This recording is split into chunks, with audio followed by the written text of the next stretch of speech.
கோவை மேட்டுப்பாளையம் நெல்லிமலை வனப்பகுதியில் வாயில் காயம்பட்டு உயிருக்கு போராடி வந்த 11 வயது ஆண் யானை சிகிச்சை பலனின்றி உயிரிழந்துள்ளது.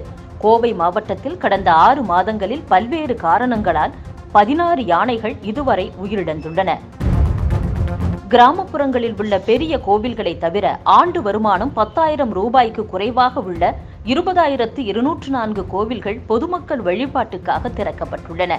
நகர்ப்புறங்களில் உள்ள 21,131 கோவில்கள் கொரோனா தொற்று காரணமாக தொடர்ந்து மூடப்பட்டுள்ளன என்று சென்னை உயர்நீதிமன்றத்தில் இந்து சமய அறநிலையத்துறை தெரிவித்துள்ளது.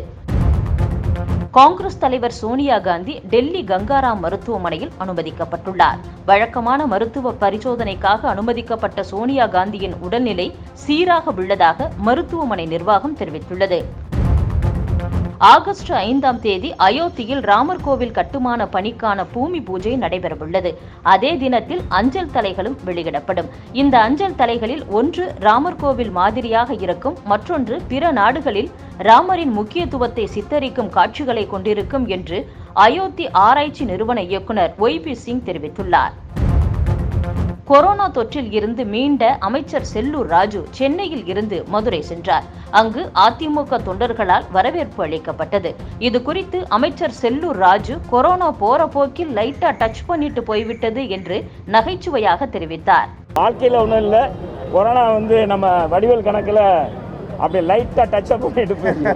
எப்படி அப்படி லைட்டாக டச்சப் பண்ணிட்டு போயிடுச்சு. வேறு எனக்கு ஒன்றும் சிம்டம்ஸ் லேசாக இருக்குன்னு சொன்னாங்க. வேறு ஒன்றும் பயப்படுற மாதிரி இல்லை. எனக்கு ஆக்சிஜனோ வேறு எதுவுமே கொடுக்க கிடையாது. சும்மா ரெஸ்ட் எடுத்துகிட்டு வந்திருக்கேன், அவ்வளோதான். கர்நாடக மாநிலம் மாண்டியாவில் இருந்து பாண்டவபுராவுக்கு சென்ற பேருந்தில் பயணம் செய்த இளம் பெண்ணுக்கு பின்சீட்டில் அமர்ந்திருந்த நபர் பாலியல் தொல்லை கொடுத்துள்ளார். ஆத்திரமடைந்த அந்த பெண் தொல்லை கொடுத்த நபரை தர்ம அடி கொடுத்தார். இந்த வீடியோ சமூக வலைதளங்களில் வேகமாக பரவி வருகிறது.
அண்மையில் விண்வெளி துறையில் தனியார் துறையை அனுமதிக்க மத்திய அரசு ஒப்புதல் அளித்தது.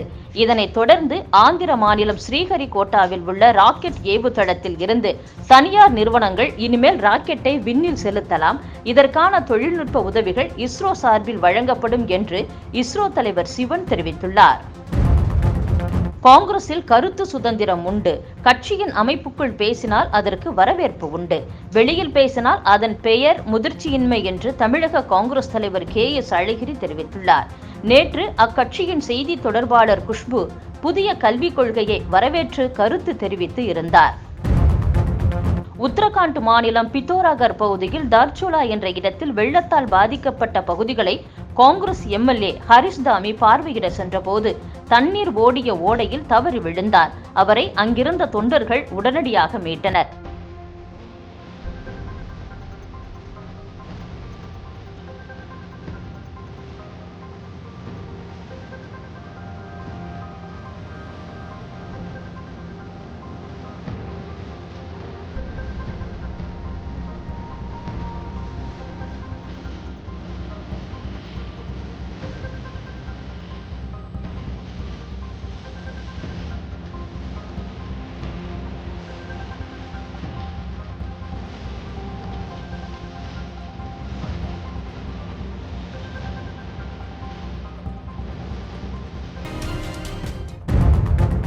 சென்னை தாம்பரத்தை அடுத்த மன்னிவாக்கம் பகுதியில் மருந்து கடை நடத்தி வரும் வினோத்குமாரை மருந்து கடை நடத்த வேண்டுமானால் 50,000 ரூபாய் மாமூல் கொடுக்க வேண்டும்.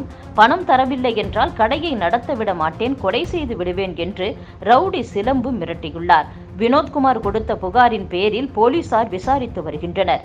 விசாரணையில் கடந்த ஆண்டு பொழிச்சலூரில் உள்ள இரும்பு கடையில் புகுந்து ஆயுத பூஜை கொண்டாடுவதற்காக பணம் கேட்டு தாக்குதலில் ஈடுபட்ட சம்பவத்தில் கைதாகி ஜாமீனில் வெளியே வந்தவர் சிலம்பு என தெரிய வந்துள்ளது.